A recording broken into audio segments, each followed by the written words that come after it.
Gold trusted gold buyers. మీరు తాకట్టు పెట్టిన బంగారాన్ని విడిపించి ఈ రోజు ఉన్న మార్కెట్ ధరకు కొనబడును.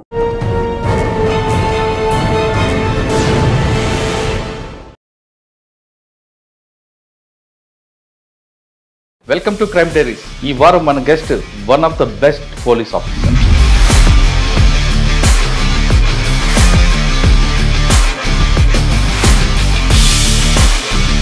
పేరు శివప్రకాష్ గారు. 2014 IPS ఆఫీసర్.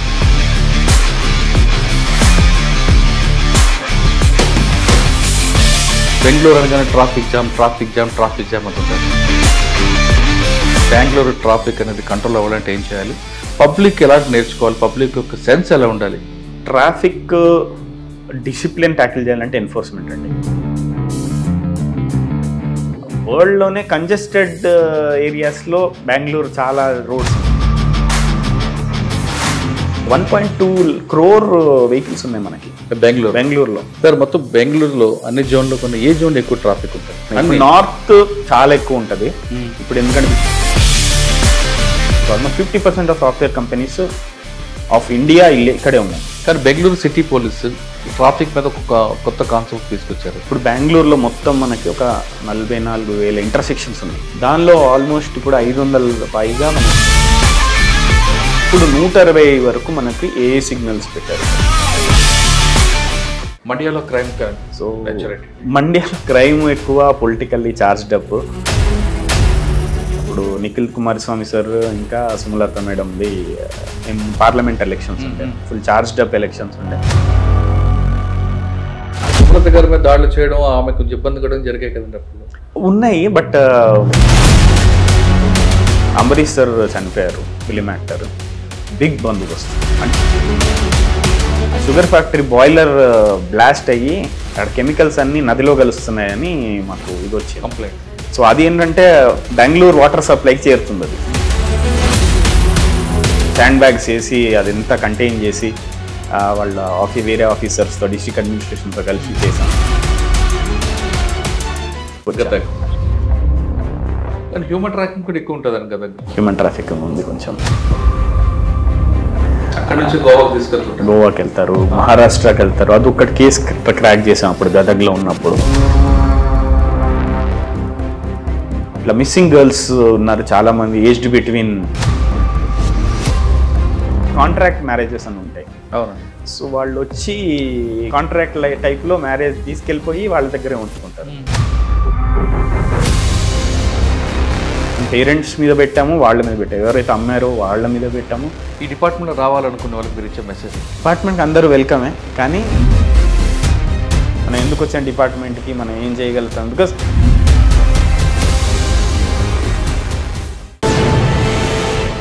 శివప్రకాష్ గారు తెలంగాణలో వరంగల్ జిల్లాకు చెందిన వ్యక్తి. ప్రస్తుతం కర్ణాటకలో అతని పేరు చెప్తే ట్రాఫిక్ వాళ్ళ గారు మిగతా వాళ్ళందరూ కూడా కొంచెం చాలా భయపడుతుంటారు. ప్రస్తుతం ఆయన బెంగళూరులో సౌత్ ట్రాఫిక్ డీసీపీగా పనిచేస్తున్నారు.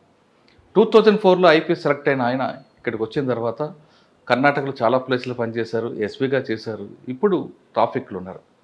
సాధారణంగా బెంగళూరు అనగానే అందరికీ గుర్తుకొచ్చేది ట్రాఫిక్ జామ్.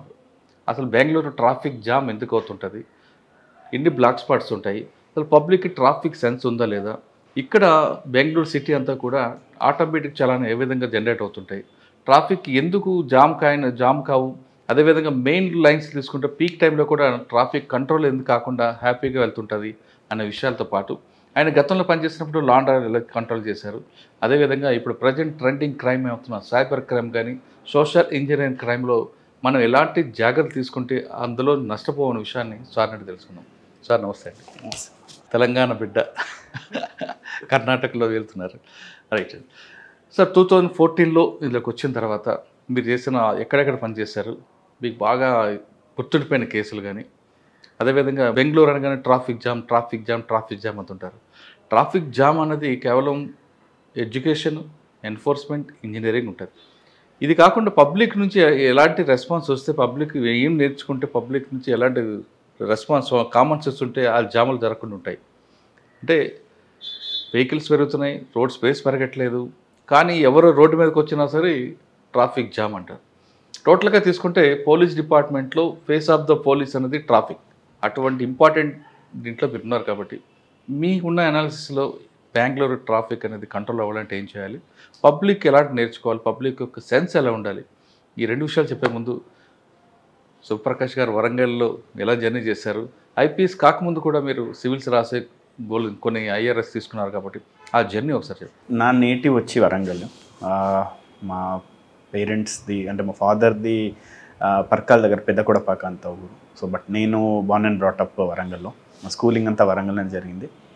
నేను బీటెక్ హైదరాబాద్లో చేశాను. వరంగల్ పిల్లలు అంటే బిడ్డలు అంటే రఫ్గా ఉంటారు, మీరే మిల్కీ బాయ్ లాగా ఉన్నారు.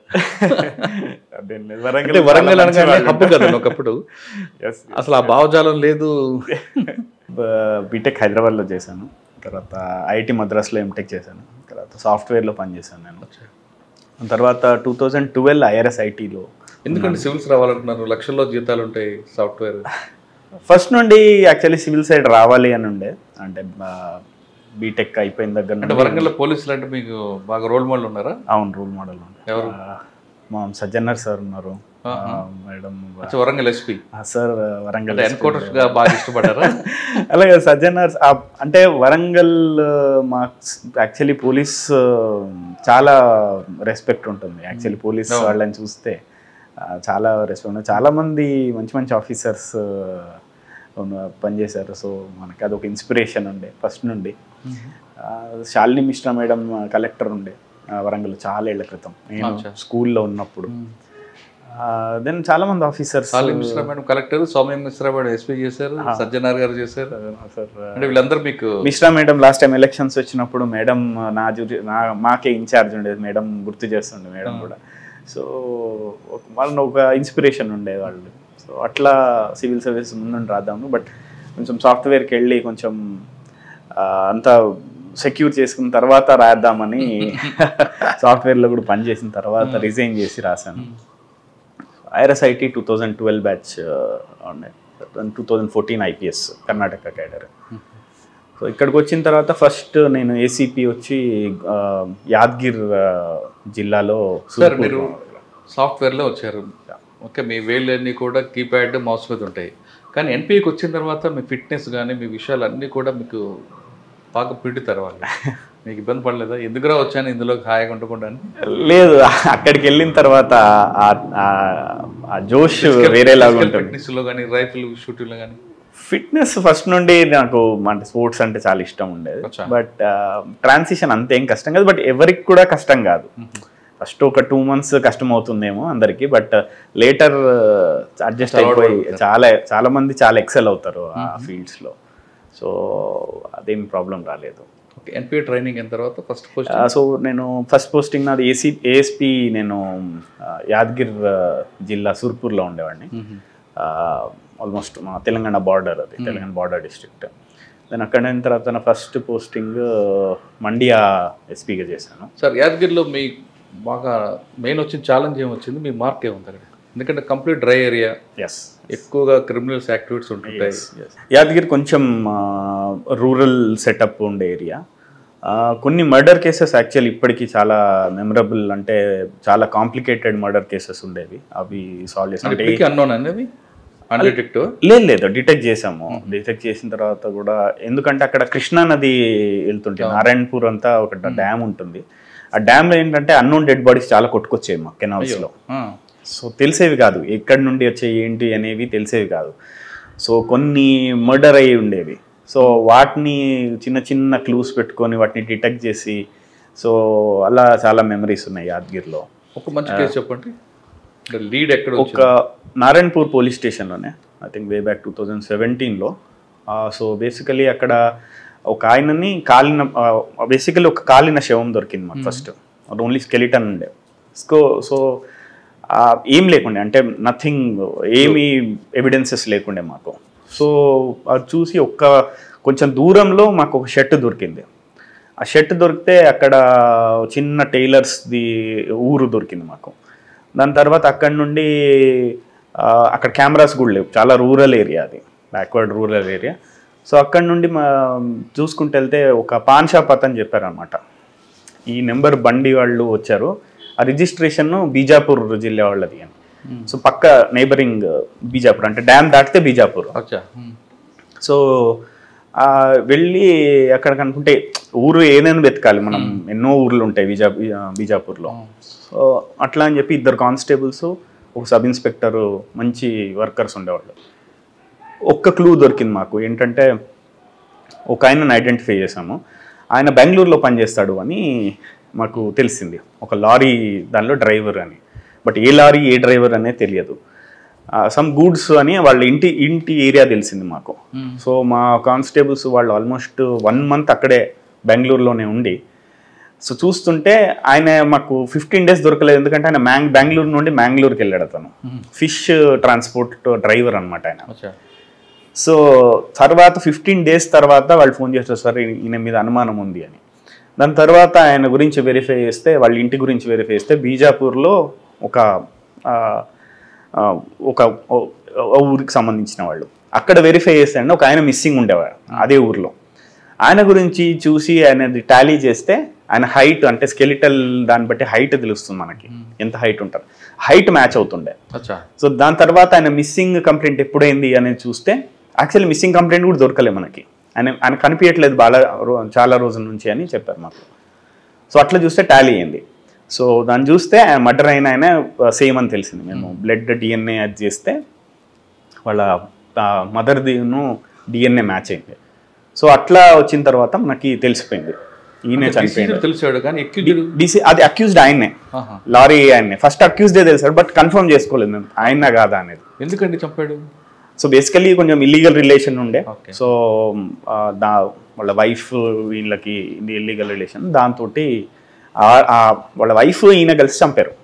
వైఫ్ లవర్ కలిసి హస్బెండ్ని చంపారు. సో అదొక ఇప్పటికీ బాగా గుర్తుండిపోయే కేసు నాకు అది. సార్, యాదగిరి ఆ ప్రాంతంలో ఎక్కువగా ఆంధ్ర సెటిలర్స్ ఉంటారు, క్యాంపులు ఉంటాయి.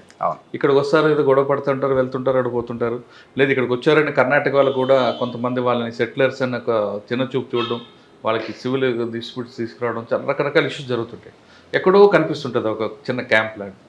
ఆ ప్రాబ్లం ఎలా సాల్వ్ చేశారండి? క్యాంప్స్ యాక్చువల్లీ చెప్పాలంటే ఇప్పుడైతే అన్ని మింగిల్ అయిపోయారండి. అవునా? మొత్తం క్యాంప్స్ ఇదివరకు అంటే ఐ థింక్ 10-15-20 years ముందర ఆ డిస్టింక్షన్ ఉండేది. కానీ ఇప్పుడు అసలు మొత్తం క్యాంప్స్, మామూలు ఊర్లు అన్నీ సేమ్ కలిసిపోయారు. పర్టికులర్గా వాళ్ళకి వీళ్ళకి అట్లా అని ఏమీ గొడవలు ఎక్కువ లేవు, ఎక్కువ డిస్ప్యూట్స్ లేవు. ఒకప్పుడు ఉండేవంట, బట్ అట్లేం డిస్ప్యూట్స్ లేవు ఇప్పుడు. బట్ నార్మల్ కాస్ట్ డిస్ప్యూట్స్ కానివ్వండి, మామూలు ఇది అది ఎక్కడైనా, అది ఏ ఊర్లో తీసుకున్నా మనకి. SC/ST కేసులు ఎందుకు ఉంటాయండి అక్కడ? పాపులేషన్ SC/ST కమ్యూనిటీస్ ఎక్కువ ఉంది. ఫాల్స్ కేసు కూడా రిపోర్ట్ అవుతుంటాయంటారు. అది ఇంకా కామన్. అంటే ఎవ్రీ కేస్ హ్యాస్ ఏమంటారు, ప్రోస్ అండ్ కాన్స్ అంటాం కదా. As in very SC/ST cases కనే కాదు, ఎనీ కేసెస్కి మనం కొన్ని ట్రూ ఉంటాయి, కొన్ని ఫాల్స్ ఉంటాయి. ఇప్పుడు చాలా మంది సివిల్ డిస్ప్యూట్స్ కేసెస్ నార్మల్ కేసెస్గా, క్రిమినల్ కేసెస్గా బుక్ చేస్తుంటారు. అదే టైప్లో ఇది. But incidents of atrocity prone ఏరియానే ఫస్ట్ ఉండేది, SC/ST అట్రాసిటీ ప్రోన్ ఏరియానే. బట్ అట్లాని ఫాల్స్ కేసెస్ అని చెప్పలేమండి. సార్, యాదగిరి ఆఫీస్, మీ ఆఫీస్, SP గారి ఆఫీస్, అది బాగా దూరంగా ఉంటుంది, సిటీకి కామ్గా ఉంటుంది, ఎవరు పబ్లిక్ కూడా రారు, అసలు బోర్ కొట్టదండి అక్కడ. యాక్చువల్లీ పబ్లిక్తో ఇంటరాక్ట్ అవ్వడానికి వస్తారు, కానీ పబ్లికే రారు అక్కడికి. ఏమైందంటే యాదగిర్ యాక్చువల్లీ హెడ్ క్వార్టర్స్కి నారాయణపూర్ అని చెప్పింది, ఆల్మోస్ట్ 120 kilometers ఉంది. ఓకే, కొంచెం దూరం. ఫస్ట్లో పెటిషనర్స్ వచ్చేవాళ్ళు కదా, బట్ ఇప్పుడు బాగానే వస్తున్నారు. అంటే SP గారి ఆఫీస్ కూడా చాలా నిర్మానుష్యంగా, అంటే అది ఏంటంటే DC ఆఫీస్, SP ఆఫీస్ అన్ని కొంచెం అవుట్స్కర్ట్స్ లో పెట్టారు, బట్ వస్తూనే ఉంటారు. కాలేజ్ కూడా ఉంటుంది ఒకటి. అసలు ప్లేన్ ఏరియా, చుట్టూ ఎవరు మనుషులు కూడా కనపడరు, డ్రై ఏరియా. బట్ పెటిషనర్స్ ఇప్పుడైతే వస్తున్నారు బాగానే. ఒక ల్యాండ్ గ్రాబర్ ఉంటాడండి, ఐడియా ఉందా మీకు? అక్కడ ఆయన కోసం చాలా మంది పోలీస్ ఆఫీసర్లు బాగా టార్గెట్ చేశారు. నేనప్పుడు ఐడియా లేదు నాకు. అంటే పిటిషన్ వచ్చినా చాలా ఆయన రిమైండ్ చేస్తామని కూర్చున్నారు. Okay okay okay. యాదగిరి మన SP గారి ఆఫీస్ బ్యాక్ సైడ్ ఉంటారు క్యాంప్. అది వేరే సబ్ డివిజన్ వస్తుంది, నాది షాపూర్, సుర్పూర్ 2 తాలూకాలు వస్తాయి.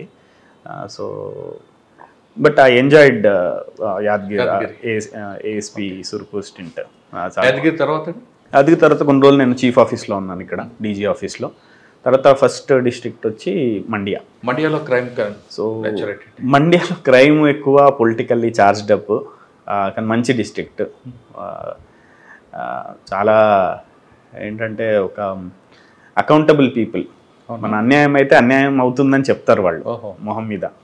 సో వాళ్ళు అట్లాంటి charged up crowd. At the same time నాకు మోస్ట్ సాటిస్ఫాక్టరీ స్ట్రింక్ట్ అంటే మండ్యాదే. ఎందుకంటే ఎలక్షన్స్ జరిగాయి అప్పుడు, నిఖిల్ కుమారస్వామి సార్ ఇంకా సుమలత మేడంది పార్లమెంట్ ఎలక్షన్స్ ఉండే, ఫుల్ చార్జ్డ్ అప్ ఎలక్షన్స్ ఉండే. సో నాకు అది మంచి ఎక్స్పీరియన్స్. చాలా మంది యాక్చువల్లీ డిప్లాయ్మెంట్ కూడా చాలా ఇచ్చారు నాకు. సుమలత గారి మీద దాడులు చేయడం, ఆమెకు ఇబ్బంది కూడా జరిగాయి కదండి అప్పుడు. ఉన్నాయి, బట్ ఫిజికల్గా అట్లేం జరగదు. చూసుకున్నాం, ఎన్ష్యూర్ చేసాం. బాగా డిప్లాయ్మెంట్ ఉండే, ఆల్మోస్ట్ ఒక్క డిస్టిక్లో 3 జిల్లాల డిప్లాయ్మెంట్ చేసాం. సో ఫిజికల్లీ ఎవరి మీద అటాక్స్ అట్లాంటివి నథింగ్, ఒక్క ఇన్సిడెంట్ కూడా జరగలేదు. బాగా జరిగింది. సుమలత గారు ఏమనేవారండి మీకు? మామూలు ఫోన్ చేసేవారు, అంటే నార్మల్ ఏమన్నా గ్రీవెన్సెస్, ఏమన్నా సెక్యూరిటీ కావాలి, ఏమన్నా ఇష్యూస్ అవుతున్నాయి, ఎవరైనా వచ్చి బెదిరిస్తున్నారు, ఏమన్నా ఎలక్షన్స్ని వాళ్ళు ఇన్ఫ్లుయెన్స్ చేస్తున్నారు, ఇట్లాంటివి అడిగేవారు. నార్మల్ రిటర్న్ ఫార్మల్ కంప్లైంట్స్ ఇచ్చేవాళ్ళు. We would attend immediate. అది సార్ ఫస్ట్ జిల్లాలో మీకు బాగా గుర్తుండిపోయిన సంఘటన కానీ మీ మార్క్ ఉంది అక్కడ? బందోబస్తులే ఉండే. నాకు ఒక వారం టోటల్ నిద్ర లేకుండా బందోబస్తు ఉండేది. ఒక వారం నాకు బాగా గుర్తు ఇప్పటికీ. అంబరీష్ సార్ చనిపోయారు, ఫిలిం యాక్టర్. బిగ్ బందోబస్తు. అంటే నాకు అది ఫస్ట్ ఇన్సిడెంట్స్ ఏంటంటే, ఫస్ట్ డే ఏమైందంటే, ఒకటి అక్కడ షుగర్ ఫ్యాక్టరీ ఉండేది మద్దూరు తాలూకాలో. ఆ షుగర్ ఫ్యాక్టరీ బాయిలర్ బ్లాస్ట్ అయ్యి అక్కడ కెమికల్స్ అన్నీ నదిలో కలుస్తున్నాయని మాకు ఇది వచ్చింది, కంప్లైంట్. బేసికలీ అయింది అది ఇదే. సో అది ఏంటంటే బెంగళూరు వాటర్ సప్లైకి చేరుతుంది అది. సో ఇమ్మీడియట్గా వెళ్ళి మేము అక్కడ శాండ్ బ్యాగ్స్ వేసి అదంతా కంటైన్ చేసి వాళ్ళ వేరే ఆఫీసర్స్తో, డిస్ట్రిక్ట్ అడ్మినిస్ట్రేషన్తో కలిసి చేసాము. So that was quick action అయింది. అది అయిన తర్వాత ఇంకో అన్ఫార్చునేట్ ఇన్సిడెంట్ జరిగింది. ఒక నదిలో 30 మెంబర్స్ చిన్నపిల్లలు చనిపోయారు కెనాల్లో పడిపోయి. అయ్యో. అంటే కెనాల్ పక్కన రోడ్డు ఉండేది, కెనాల్లో పల్టీ అయిపోయి 30 మెంబర్స్ చనిపోయారు. So immediate consecutive days. So అది చాలా పెద్ద ఇష్యూ అయిపోయింది. అంటే గ్రీవెన్స్, పేరెంట్స్ చాలా హర్ట్ అయి ఉండే, సీఎం గారు వచ్చారు. So it was a big thing. తర్వాత నెక్స్ట్ డే అంబరీష్ గారు చనిపోయడం జరిగింది. క్రౌడ్ చాలా వచ్చింది. ఆల్మోస్ట్ 4 lakhs 5 lakhs ఫ్లోటింగ్ ఉండేది. సో మేనేజ్ చేసాం అదంతా ఆ వారం. క్రౌడ్ మేనేజ్మెంట్ ఏం చెప్తుందండి? ఇంత క్రౌడ్ వచ్చింది ఒకేసారి, అది అన్ఎక్స్పెక్టెడ్ ఇష్యూ. ప్లాన్డ్గా అనుకుంటే మీరు అన్ని బందోబస్తు చేసుకోవచ్చు. Unexpected issue. దాన్ని ఎలా కంపార్ట్మెంట్ వైజ్కి పంపారా? ఎందుకంటే అందరూ కూడా చూడాలనుకుంటారు ఆయన్ని, డెడ్ బాడీని. ఒకవైపు మేడం ఉంటారు, ఒకవైపు అది. ఎలా కంట్రోల్ చేసుకొచ్చారంటే కంపార్ట్మెంట్ సెక్షన్కి తీసుకున్నారా, లేదు ఒక దగ్గర బ్రేక్ చేసి కొంత ఫుడ్ అంటే మాకు బ్రేక్ చేస్తే ఏమవుతుందంటే, బయట నుండి మాకు హోల్డింగ్ ఏరియా లేకుండే. ఓకే. సో మేము ఏం చేసామంటే, ఈ గ్యాంగ్ వే అంటాం మేము, అంటే బ్యారికేడ్స్ తోటి మనం గ్యాంగ్ వే పెడతాం కదా, అది జిగ్జాగ్ పెట్టి ఆల్మోస్ట్ 3 kilometers గ్యాంగ్ వే పెట్టాం, ఎంట్రీ పెట్టి ఎగ్జిట్. సో హోల్డింగ్ ఉంటే ఏంటంటే నెడతారు వాళ్ళు. అంటే కొంతమంది ఇలా దగ్గర ఏం చేస్తారు అంటే గేట్ క్లోజ్ చేసాం ఒకటి, గేట్ తర్వాత హోల్డింగ్ అంటే బయట పెట్టాము. ఇది కంప్లీట్ కాంది, మేము గేట్ ఓపెన్ చేయలేదు. సో వాకింగ్ ఏరియా లేదు, గ్యాంగ్ వేలోనే వాకింగ్. ఓకే. అది ఏంటంటే వాళ్ళకి ఆ గ్యాంగ్ వేలో ఉంటే ఏంటంటే వాళ్ళకి ఆ ప్రాసెస్ లో ఉన్నామని వాళ్ళకి కాన్ఫిడెన్స్ వస్తుంది. ఆ గ్యాంగ్ వే కూడా బ్యారికేడ్స్ 2 బ్యారికేడ్స్ పెట్టి, దాని మధ్యలో మేము పోలీసులను పెట్టి, అంటే బ్యారికేడ్స్ మళ్ళీ పడిపోతే ఇంకందరు గ్రౌండ్ లోకి వచ్చేస్తారు. సో ఒక సైడ్ ఎంట్రీ, ఒక సైడ్ ఎగ్జిట్ పెట్టాం అనమాట. ఇటు పక్కకి వెనకకి VIP areas, 2 lobbies, entry exit. So ఎప్పుడైనా ఎంట్రీ ఎగ్జిట్ కలవకుండా చూసుకోవాలి. అంటే నా ఎక్స్పీరియన్స్ లో ఎంట్రీ ఎగ్జిట్ పెట్టకుండా, ప్లస్ హోల్డింగ్ ఏరియా ఎప్పుడైనా మెయిన్ డయాస్ దగ్గర ఉండకూడదు. హోల్డింగ్ ఏరియా మెయిన్ డయాస్ దగ్గర ఉంటే నెడతారు, ఎందుకంటే వాళ్ళకి ఆతృత ఉంటుంది, దగ్గరకు వచ్చాము తొందరగా వెళ్ళిపోవాలి అని. ఎప్పుడైనా చూడండి, క్రౌడ్ ఎప్పుడు రెస్ట్లెస్ అవుతారు, దగ్గర ఉంటే రెస్ట్లెస్ అవుతారు, దూరం నిలబడితే రెస్ట్లెస్ గారు. బట్ వాళ్ళకి సైట్ లో ఉండాలి.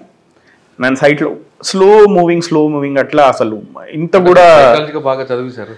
కాదు, అది యాక్చువల్లీ బాగా ఎక్స్పీరియన్స్. మేము పర్టికులర్ ఉండే మేము ఆ రోజు ఈ గ్యాంగ్ వే ఒకటి చేయాలి అని బ్యారికేడింగ్ ఆల్మోస్ట్. అంటే హోల్డింగ్ ఏరియా ఎక్కడ పెట్టలేదు మీరు? హోల్డింగ్ ఏరియా బయట పెట్టాం, గ్రౌండ్ బయట పెట్టాం. వాకింగ్ ఏరియా మొత్తం గ్రౌండ్ లో. వాకింగ్ ఏరియా కూడా జిగ్జాగ్ 2 kilometers చేసాం ఆల్మోస్ట్. అంటే కొంచెం జిగ్జాగ్ వేసి మళ్ళీ స్ట్రైట్, కొంచెం జిగ్జాగ్ వేసి మళ్ళీ స్ట్రైట్. మూమెంట్ ఉంది కాబట్టి క్యూ వాళ్ళు కూడా హ్యాపీగా ఉంటారు. వాళ్ళు హ్యాపీగా ఉంటారు, ఆగట్లేదు ఇక్కడ. మనం ఆపితే వాళ్ళు ఇది అంటే అక్కడ ఇంకా మనం గుళ్ళల్లో ఉన్నట్టు వాళ్ళని వెంటనే పంపించడం అనమాట, ఎవరు ఆగకుండా అక్కడ. సో అది మెయిన్ గా బ్యారికేడ్స్ అండి. మా పోలీసుకి మల్టీప్లేయర్ ఎఫెక్ట్ ఇట్లాంటి పెద్ద బందోబస్తులలో మాకు బ్యారికేడ్స్, పార్కింగ్, బ్యారికేడ్స్ ఇవి 2 సరిగ్గా ఉంటే మనకి ఎంత పెద్ద బందోబస్తు అయినా చేయొచ్చు. హోల్డింగ్ ఏరియా మాత్రం స్టేజ్ దగ్గర ఉండకూడదు. గుంపు 1 లైన్ కాకుండా 2 lines 3 lines ఎప్పుడు పంపించకూడదు. నెట్టుకుంటారు అక్కడ, సింగిల్ లైన్ అంతే పెట్టాలి. గ్యాప్ పెడితే ఇంకా బెటర్ ఏమో, జిగ్జాగ్ పెడితే బెటర్. ఇన్స్టెడ్ ఆఫ్ పెద్దది పెట్టే బదులు చిన్నది జిగ్జాగ్ పెడితే మనకి నడుస్తూ ఉంటారు కంటిన్యూస్ గా, 1 by 1 వెళ్తూనే ఉంటారు. తిరుపతి క్యూ లాగా మనకి ఎంతైనా నడుస్తూనే ఉంటుంది అది. సో అది బాగా గుర్తుంటుంది మాకు, బాగా చాలా గుర్తుంది అది. ఇంకేమున్నాయండి అక్కడ? కూడా పెక్యులర్ కేసు ఉండేది, అది కూడా ఒకటి మర్యాద హత్య కేసు ఉండేది ఒకటి, అది కూడా పరువు హత్య. అది బాగా చేశారు మా కానిస్టేబుల్స్ 2 ఉండే, బాగా గుర్తు నాకు వాళ్ళు కూడా. ప్లస్ అక్కడ ఏఎస్పీను, డిఎస్పీను, inspector, I think Mallavalli police station లిమిట్స్లో. సేమ్ అన్నోన్ డెడ్ బాడీ ఇద్దరిది, ఒక బాయ్ ఒక గర్ల్. అది కూడా ఒక చోట దొరకలేదు, బాయ్ ఒక చోట, గర్ల్ కొంచెం కొట్టుకుపోయి ఇంకో చోట. వాళ్ళిద్దరు కనెక్టెడ్ అని కూడా తెలియదు మాకు. దానిలో ఏమైందంటే ఒక్కటే కొట్లు ఉండే ఆయన కాలర్ మీద, అది కూడా ఏం డీకంపోజ్ అయిపోయింది బాడీ, చాలా రోజులు అయిపోయిన తర్వాత. చూడగొండనల్లి అని ఒక జస్ట్ ఒక ఊరుండే. చూడగొండనల్లి మనం నెట్లో వెతికితే ఒకటి ఐ థింక్ గోదావరి జిల్లాలో ఎక్కడ వచ్చింది, చూడగొండనల్లి అని ఉంది. సో ఆ టైప్ ఊరు ఒకటి గుంటూరు వెస్ట్ గోదావరి మధ్యలో అక్కడ వచ్చింది, ఇంకోటి హొసూరు దగ్గర వచ్చింది బార్డర్. సో 2 teams పంపించాం, అక్కడికి ఒక టీం, ఇక్కడ ఒక టీమ్. ఈ హొసూరు పంపించిన 2 కానిస్టేబుల్స్ ఆల్మోస్ట్ 5 daysలో 3 daysలో సాల్వ్ చేశారు. అది తమిళనాడు కేసు. సో 2 వేరే కులాలని చెప్పేసి అమ్మాయి వాళ్ళ పెద్దనాన్న వాళ్ళు ఇక్కడ తీసుకొచ్చి చంపేశారు. అమ్మాయి తమిళనాడు, అబ్బాయి ఆంధ్ర. ఇద్దరు కానీ తెలుగులో రాసింది, మరి అది హొసూరు బార్డర్ కాబట్టి నాకు తెలిసి తెలుగు తెలిసిపోయింది కాబట్టి అది కూడా బయటకు వచ్చిందా? అందరూ వాళ్ళు బయటకు వచ్చేసింది. ఇంకా మాకు ఫస్ట్ అబ్బాయి తెలిసింది, అబ్బాయి కోసం వెతికితే అమ్మాయి కూడా ఇదే రిలేటెడ్ అని తెలిసింది, 2 లవర్స్ అని తెలిసింది, వేరే క్యాస్ట్ అని తెలిసింది. సో అక్కడ ఇది చేస్తే వాళ్ళ ఫ్రెండ్స్ అది చేస్తే వీళ్ళ పేరెంట్స్కి ఇష్టం లేదు అది ఇది అని ఇది చేస్తే, తర్వాత మేము వాళ్ళని ఇంట్రాగేషన్ చేస్తే తెలిసిపోయింది వాళ్ళు బేసికలీ కులం వేరే అని చెప్పేసి వాళ్ళ పెద్దనాన్న సాధించారండి.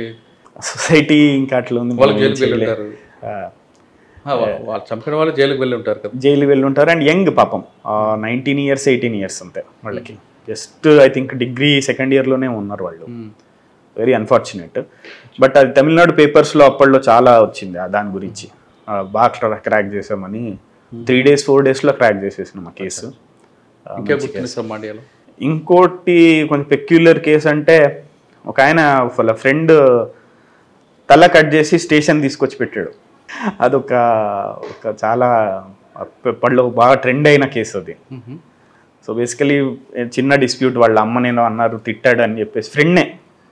బట్ మాకు ఒక ఇంపార్టెంట్ క్లూ ఏం దొరికిందంటే, మాకు బస్సు అదే టైంకి ఆర్టీసీ బస్సు వెళ్తుండే అక్కడ. సో ఆ డ్రైవరు వాళ్ళందరూ చూసారు అది చంపేయడం వాళ్ళిద్దరిని. సో దాన్ని బట్టి ఎవిడెన్స్ బాగా వచ్చింది మాకు.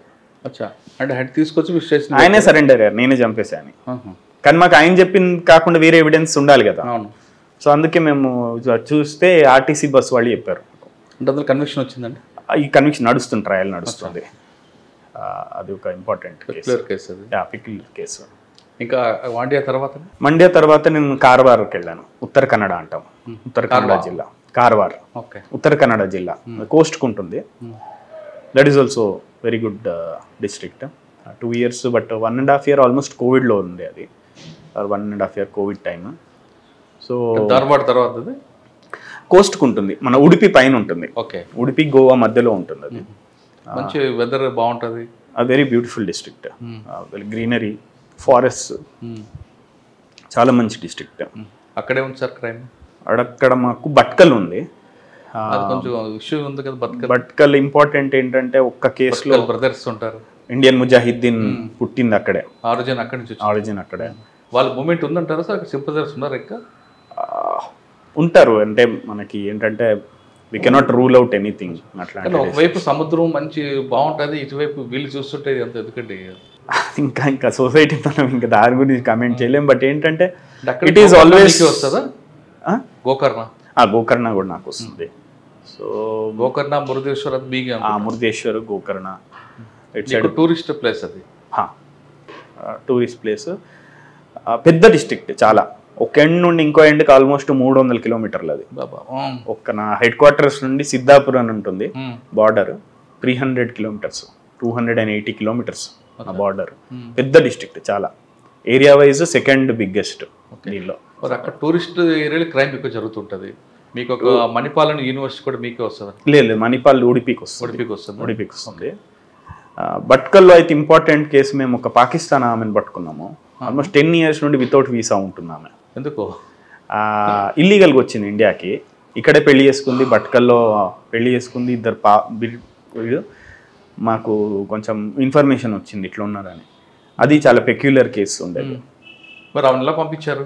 అంటే అసలు దొరకడమే చాలా కష్టమైంది. వాళ్ళకి ఏమైందంటే పెద్ద పెద్ద ఇళ్ళు అక్కడ భట్కల్లో, అన్ని పెద్ద పెద్ద ఇళ్ళు, 6 bedroom 7 bedroom ఇళ్ళు. కాంపౌండ్ వాల్స్ కూడా చాలా పెద్దగా ఉంటాయి. ఎవరు లోపలికి ఏం జరుగుతుందో తెలియదు. కుక్కలు ఉంటాయి, వెళ్తే అన్ని డోర్స్ లాక్ ఉన్నాయి లోపల నుండి, కానీ లోపల బ్రేక్ చేసుకుని వెళ్తే ఎవరు లేరు. చాలాసేపు వెతికాం, ఎవరు దొరకలేదు. అక్కడ మా కానిస్టేబుల్, సబ్ ఇన్స్పెక్టర్ వాళ్ళు చాలా అడమెంట్ ఉండే. మేము ఇంకా 3 hours వెతికాం, ఎక్కడ దొరకలేదు. ఎక్కడికి వెళ్ళారో తెలియట్లేదు. అన్ని డోర్స్ క్లోజే ఉన్నాయి. ఇప్పుడు ఎక్కడైనా ఎస్కేప్ అయితే వేరే డోర్ ఓపెన్ అయ్యి ఉంటుంది కదా, అన్ని డోర్స్ క్లోజే ఉన్నాయి. వీళ్ళు ఎక్కడికి వెళ్ళారో తెలియట్లేదు. సో లోపల నుంచి క్లోజ్ ఉందా బయట? లోపల నుండి. లోపల ఎవరు ఉంటారు కదా, అది అని మేము 3 hours వెతికాం, దొరకలేదు మాకు. తర్వాత ఇంక మా కానిస్టేబుల్స్ వాళ్ళు వదలలేదు. ఇద్దరు ముగ్గురు ఉన్నారు. వాళ్ళు సార్ ఎక్కడో ఉండే ఉంటారు వీళ్ళు, ఎక్కడ వెతుకుదా. ఒక కబోర్డ్ వెనకాల సీక్రెట్ ప్యాసేజ్ పెట్టుకున్నారు వాళ్ళు. ఒక పెద్ద కబోర్డ్ ఉంది, ఆ కబోర్డ్ తీస్తే దాన్ని ఇట్లా కొడితే దాని వెనకాల ఉంది ఒక డోరు. ఆమె ఉన్న వాళ్ళు 2 పిల్లలు అక్కడ దాచిపెట్టారు, వాళ్ళే దాచుకున్నారు. అట్లా దొరికారు వాళ్ళు. సార్ ఆమె ఎలా వచ్చింది ఇండియాకి? ఇల్లీగల్ రూట్, నేపాల్ నుంచి వచ్చింది. నేపాల్ ఇప్పుడు 10 years బ్యాక్ ఎప్పుడు వచ్చింది. పాకిస్తాన్, నేపాల్ నుంచి క్రాస్ అయింది. ఇక్కడ లవర్ ఉన్నారనా? పెళ్లి చేసుకుంది ఇక్కడ. అబ్బాయి కోసం వచ్చింది ఆమె. యాక్చువల్లీ అక్కడ నవాయితీ కమ్యూనిటీ అంటూ ఉంటుంది భట్కల్లో. వాళ్ళకి అక్కడ పాకిస్తాన్ కరాచీలో నవాయితీస్ ఉంటారు, ఆయన హైదరాబాద్లో కూడా ఉన్నారు. అవును. సో నవాయితీస్ వాళ్ళకి మ్యారిటల్ రిలేషన్స్ ఉంటాయి. సో వాళ్ళు పెళ్లి చేసుకుంటారు. విజిటింగ్ వీసా మీద వచ్చి పెళ్లి చేసుకొని వెళ్తారు అట్లా. మరి అమ్మాయి ఎలా రాకుండా ఇల్లీగల్గా వచ్చింది? ఇల్లీగల్గా వచ్చింది. ఇల్లీగల్గా వచ్చి 10 years ఆల్మోస్ట్ ఉంది అక్కడ. మరి ఏం చేశారంటే అమ్మాయిని? డిపోర్ట్ చేశారు, పిల్లలతో సహా డిపోర్ట్ చేశారు. హస్బెండ్ ఇక్కడే ఉన్నారు. సో అది ఒకవేళ ఇక్కడికి ఉండాలనుకోండి ఏం చేయాలి? లేదు ఈయన అక్కడికి వెళ్ళిపోవాలన్నా ఏం చేయాలి? ఈయన వెళ్ళిపోవచ్చు. ఈ కెన్ అప్లై ఫర్ వీసా. ఇది ఆమె కూడా అప్లై చేయొచ్చు, visiting visa. But since she has a criminal case now, ఆమె క్రిమినల్ కేసు ఉంది, వాళ్ళ హస్బెండ్ మీద క్రిమినల్ కేసు ఉంది. బికాస్ ఇల్లీగల్గా పెట్టుకున్నారు వితౌట్ ఇది. సో ఇవన్నీ క్రిమినల్ యాక్ట్స్ అయిపోతాయి. సో మళ్ళీ దొరకడం కష్టం వీసా. డిపోర్ట్ చేస్తారు, డిపోర్ట్ అయిపోయింది. అప్పుడే అయిపోయింది డిపోర్ట్. సో చాలా పెక్యులర్ కేసు. బాగుండే. District was very good. Weather enjoy చేస్తారా మీరు? బాగుంటుంది. బీచ్ పక్కనే ఉండే ఎస్పీ హౌస్, చాలా బ్యూటిఫుల్. ఎంత ఫారెస్ట్ అంతా. మురుదేశ్వర్, గోకర్ణ అటు కోస్టల్, ఇటు మనకి దాండేలి అని ఉంటుంది, దాండేలి, సిర్సి. ఇవి చాలా ఖాళీ టైగర్ రిజర్వ్ ఉంటుంది, చాలా మంచి ఏరియా, బాగుంటుంది అక్కడ. ఓకే. తర్వాత ఎక్కడికి వచ్చారు? తర్వాత గదగ్ కూడా చాలా మంచి డిస్ట్రిక్ట్ గదగ్. సో చిన్న డిస్ట్రిక్ట్ కొంచెం కంపేర్ చేస్తే. బట్ గోవా బాగుంటుంది కదా. హుబ్లీ, గదగ్ ఆ ఏరియాలో మనకి పేడ అంటారు, దూడ్ పేడ పేడ బాగుంటుంది. గద్దె నుంచి చాలా మంది ఐపీఎస్ ఆఫీసర్లు వచ్చారు, ముఖ్యంగా మీకు నచ్చిన సజ్జనార్ గారు కూడా. సజ్జనార్ సార్, ఫకీరప్ప సార్ కూడా అక్కడ, ఫకీరప్ప గారు అక్కడ ఉంటారు సార్. వెళ్ళారు వాళ్ళని సజ్జనార్ సార్ మాట్లాడాను, టచ్లో ఉంటారు సార్ అక్కడ గదగ్. గదగ్లో సార్ రోన్ అని ఒక తాలూకా అక్కడ సార్. గదగ్లో ఇంకా మీకు గుర్తుండిపోయింది ఎక్కువగా ట్రాఫిక్ ఇష్యూస్ ఉంటాయి అక్కడ. ట్రాఫిక్ గోవాకి వెళ్ళే వెహికల్స్ అంటే అవును. యాక్చువల్లీ గోవా ఏంటంటే గదగ్ తర్వాత ధార్వాడ్ నుండి దాండేలి మించి మనకి గోవాకి వెళ్ళిపోతారు. ట్రాఫిక్ ఇష్యూస్ ఉంటాయి అక్కడ. ఒక్క నోటీసబుల్ ఏంటంటే చాలామంది గోవాకి వెళ్తారు ఆల్మోస్ట్ వీకెండ్స్ గ్యాంబ్లింగ్ ఆడడానికి. చాలామంది అదొకటి నోటీస్ చేశాము. చాలామంది ఎవరైతే ఇల్లీగల్ యాక్టివిటీస్లో ఇన్వాల్వ్ అయి ఉన్నారో వాళ్ళు గోవాకి వెళ్తారు. సో మేము సాటర్డే సండే చెక్ పోస్ట్ పెడితే అందరు దొరికేవాళ్ళు. వాళ్ళు హ్యూమన్ ట్రాఫికింగ్ కూడా ఎక్కువ ఉంటుంది కదా. హ్యూమన్ ట్రాఫిక్ ఉంది కొంచెం. అక్కడ నుంచి గోవాకి తీసుకెళ్తుంటారు. గోవాకి వెళ్తారు, మహారాష్ట్రకి వెళ్తారు. అది ఒక్కటి కేసు క్రాక్ చేసాం అప్పుడు గదగ్లో ఉన్నప్పుడు. సో అప్పటిదాకా తెలియదు మనకు. సోషల్ వెల్ఫేర్ డిపార్ట్మెంట్ వాళ్ళు ఇలా మిస్సింగ్ గర్ల్స్ ఉన్నారు చాలామంది, ఏజ్డ్ బిట్వీన్ 18 కూడా కాదు, 15 to 25 మధ్యలో గర్ల్స్ చాలామంది మిస్ అవుతున్నారని మాకు వన్ ఆఫ్ ద మీటింగ్స్లో ఉంది. అప్పుడు ఇమీడియట్గా మేము అనుకున్నాం అసలు ఏంటి డిస్ట్రిక్ట్ అడ్మినిస్ట్రేషన్ మేము అసలు ఏం జరుగుతుంది, ఎందుకంటే కాంట్రాక్ట్ మ్యారేజెస్ అని ఉంటాయి. సో వాళ్ళు వచ్చి కాంట్రాక్ట్ టైప్లో మ్యారేజ్ తీసుకెళ్ళిపోయి వాళ్ళ దగ్గరే ఉంచుకుంటారు. సో అట్లా ఒక 4-5 మెంబర్స్ని రెస్క్యూ చేసాం మహారాష్ట్ర నుండి. సో అదొక చాలా పెద్ద ప్రాబ్లం అక్కడ గదగ్లో. పీటా యాక్ట్ పెట్టారు అక్కడ. అది వాళ్ళకి యాక్చువల్లీ పాక్సోనే పడ్డది మాకు, ఎందుకంటే వాళ్ళు మైనర్స్ ఉండేవాళ్ళు. సో ఏం పేరెంట్స్ మీద పెట్టాము, వాళ్ళ మీద పెట్టాము, ఎవరైతే అమ్మారో వాళ్ళ మీద పెట్టాము. ప్లస్ మహారాష్ట్ర వాళ్ళు పాక్సో. మీ దగ్గర ఇంకొక ప్రాబ్లం ఉంటుందండి, గోవా లిక్కర్ అంతా కూడా మీ మీద నుంచి వస్తుంటుంది. గదగ్ వరకు రాదు, బట్ ఏంటంటే మనకి దాండేలి ధార్వాడ్ వరకు వచ్చేస్తుంది. బట్ ఉంది గదగ్ ట్రాన్స్పోర్ట్ ఏరియా కదా. ఏరియా ఉంటుంది, లిక్కర్ బాగానే అది ప్రాబ్లం ఉంటుంది, ఎక్సైజ్ ప్రాబ్లం ఉంటుంది. అవేమో ట్రాక్ చేశారు? అది చాలా ఆల్మోస్ట్ ఎవ్రీడే దొరుకుతూనే ఉంటుంది మాకు గోవా లిక్కర్. అండ్ మట్కా ఎక్కువ అక్కడ, మట్కా కూడా బాగానే క్రాక్ చేసాం అక్కడ. But otherwise Gadag is also very good place. చాలా సార్ సాధారణంగా కర్ణాటక క్రైమ్ తీసుకుంటే పావర్టీ బేస్తోనే ఎక్కువ కనిపిస్తుంది తప్ప ఎక్కువగా లావిష్గా కనిపించదు. కారణం ఏమంటారు? మీరు యాదగిరి కానీ మాండ్యా ఇవన్నీ కూడా వాళ్ళు ఎక్కువగా ఏదో వాళ్ళ కుటుంబాన్ని పోషించుకుందామనే యాటిట్యూడ్ ఉంటుంది తప్ప జల్సాలు చేద్దామనే దీంట్లో కనిపించేటట్టు. అంటే ఇక్కడ పావర్టీ కనిపిస్తుందా, లేదు ఉద్యోగాలు చేయడం ఇష్టం లేక ఈ విధంగా చేస్తుంటారు? టైప్స్ ఆఫ్ క్రైమ్స్ ఏంటి అనేది మనకి, ప్రాపర్టీ క్రైమ్స్ ఉన్నాయా, బాడీ అఫెన్సెస్ ఉన్నాయా, దాన్ని బట్టి మనకి తెలుస్తుంది. అంటే ప్రాపర్టీ క్రైమ్ తీసుకుందామంటే ఇప్పుడు మధ్యప్రదేశ్ కానీ యూపీ కానీ తీసుకుంటే వాడు ప్రొఫెషన్ అది. వారికి డబ్బులున్నా చేస్తాడు, లేకపోయినా చేస్తుంటాడు. అదే కర్ణాటక తీసుకోండి, ఒక ఐటెం చేస్తాడు, తర్వాత కామ్ మరి చేయరు వాళ్ళు.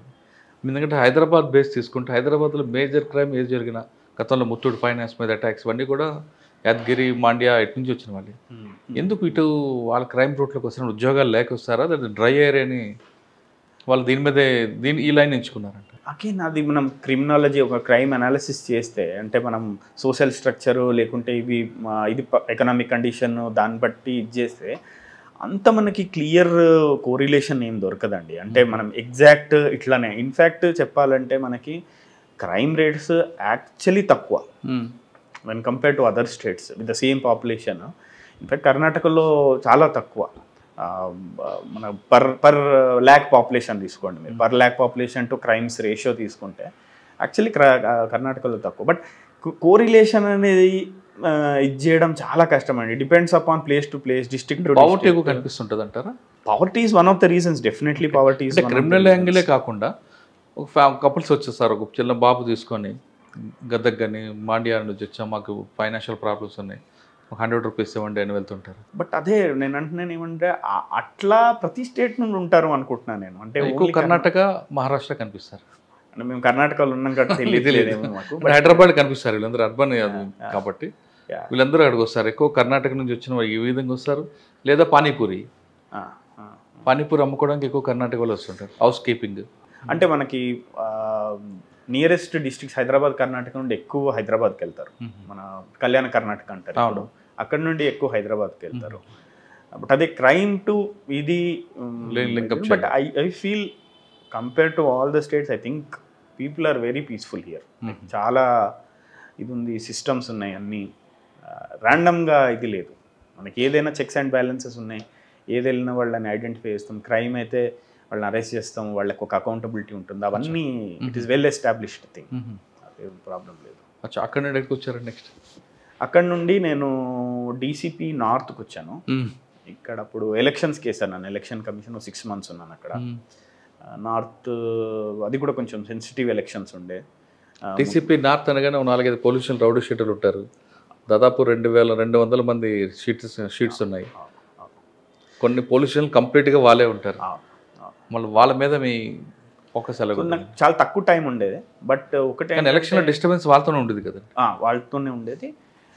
బట్ ఎలక్షన్ టైం లక్కీ ఏంటంటే కొంచెం బాగానే చేసాం. అంటే నథింగ్, నైట్ పెట్రోలింగ్ చేయడము, రౌడీ షీటర్స్ అందరినీ లెక్కలోకి తీసుకొని వాళ్ళ మీద ప్రివెంటివ్ యాక్షన్ తీసుకోవడము, కొంతమంది ఎక్స్టర్మెంట్ చేయడము, గూండా యాక్ట్ చేయడము, ఇట్లాంటి పేపర్ వర్క్ తోటి. కొన్ని ఇండస్ట్రియల్ ఏరియాలో ఎక్కువ క్రైమ్ జరుగుతుంది కదా. పీనియా అని ఉంటుంది, పీనియా, ఆర్ఎంసీ యార్డ్, రాజగోపాల్ నగర. సో ఇక్కడ ఎక్కువ number of rowdy sheeters, Nandini layout, ఇవన్నీ కొంచెం రౌడీ షీటర్స్. స్లమ్స్ కూడా ఉన్నాయి కొన్ని.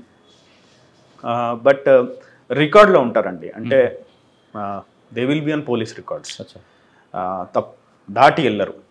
If you want to take action we can take stern action తీసుకుంటే మళ్ళీ వాళ్ళు ఏమీ ఇచ్చేయరు, కంట్రోల్ చేయొచ్చు, పేపర్ వర్క్ తోటి చేయొచ్చు. ఓకే.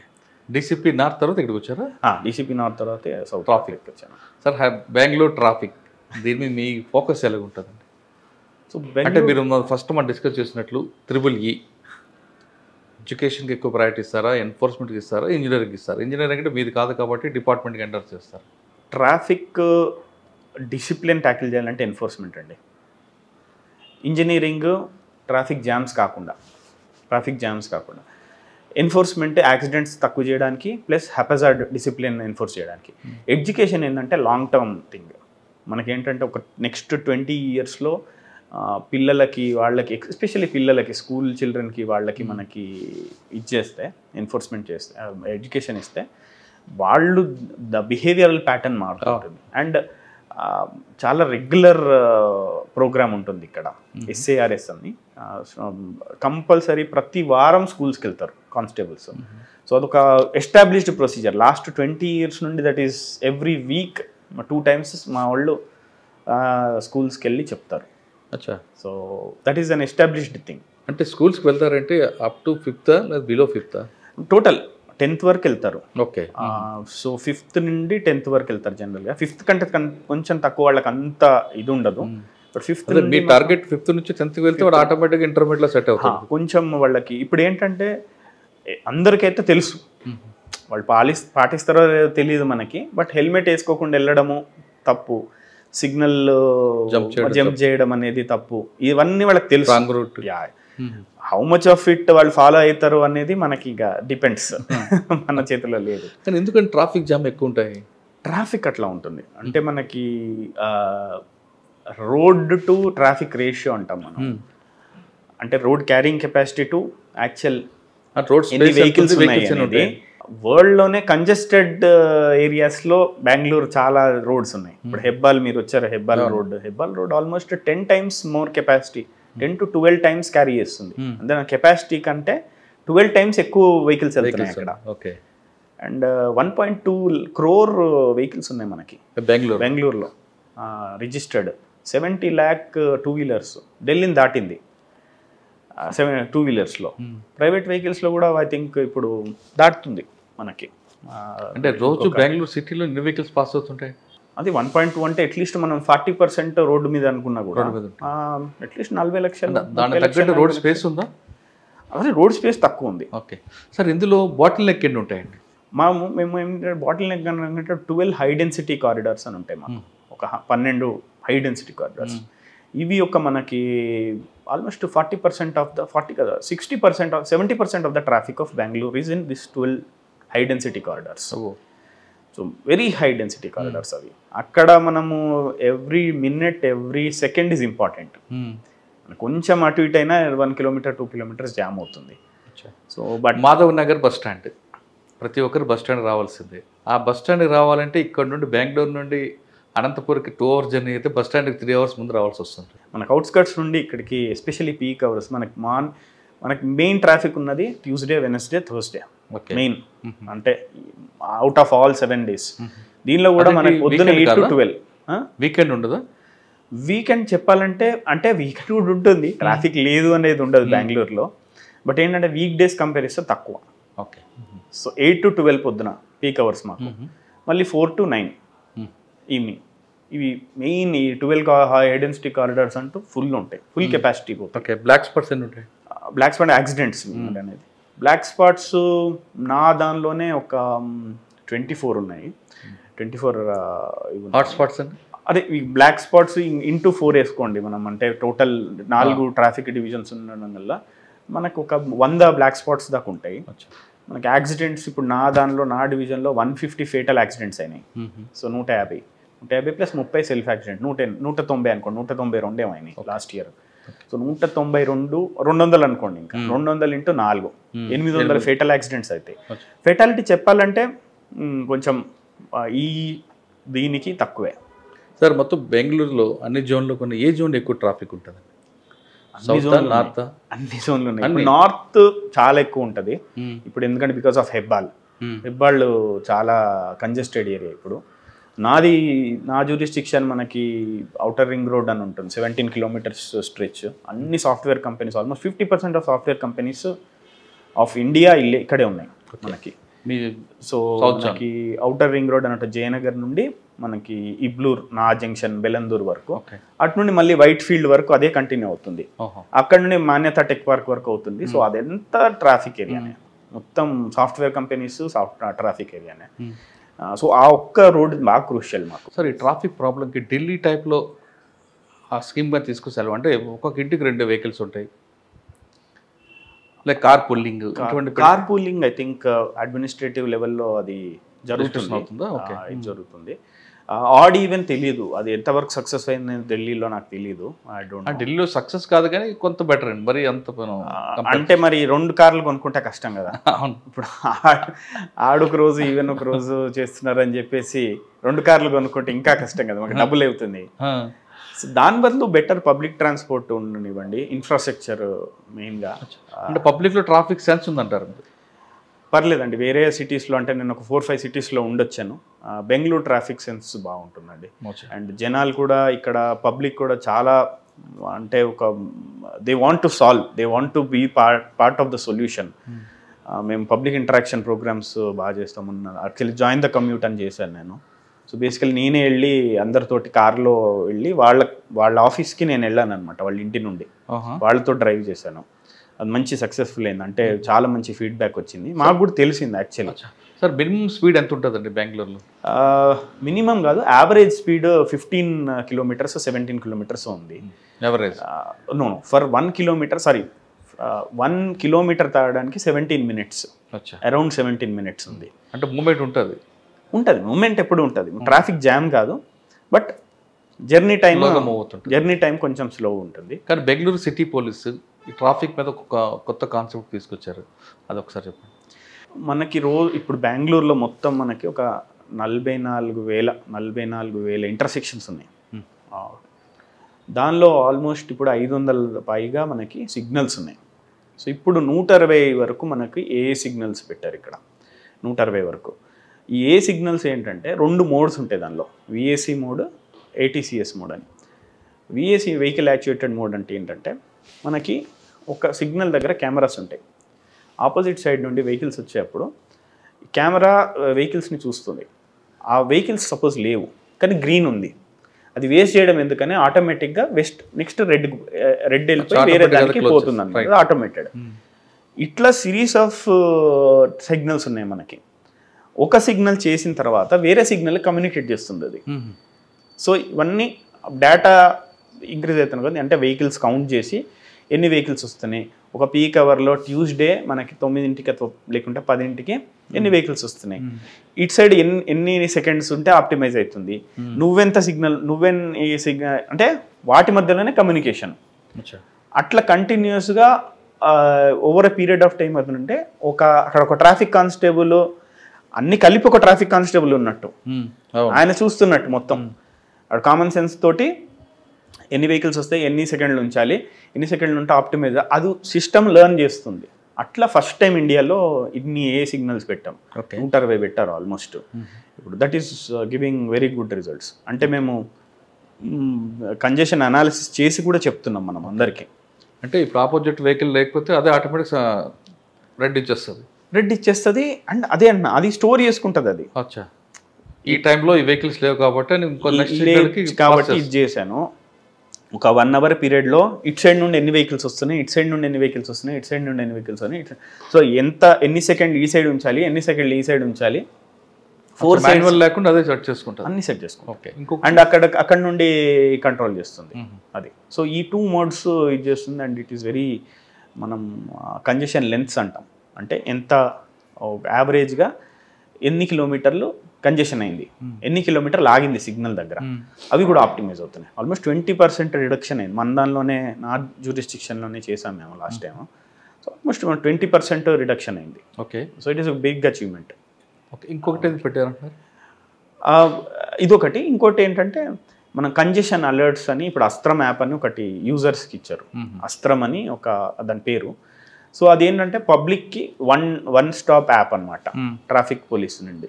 అంటే మీరు యాక్సిడెంట్స్ రిపోర్ట్ చేయొచ్చు దానిలో. ఇప్పుడు మీకు యాక్సిడెంట్ అయింది సపోజ్, డైరెక్ట్ మీరు ఫోటో తీసి లొకేషన్ జియోటెక్ చేస్తే డైరెక్ట్ పోలీస్ స్టేషన్ వాళ్ళు వచ్చేస్తారు మీ దగ్గర.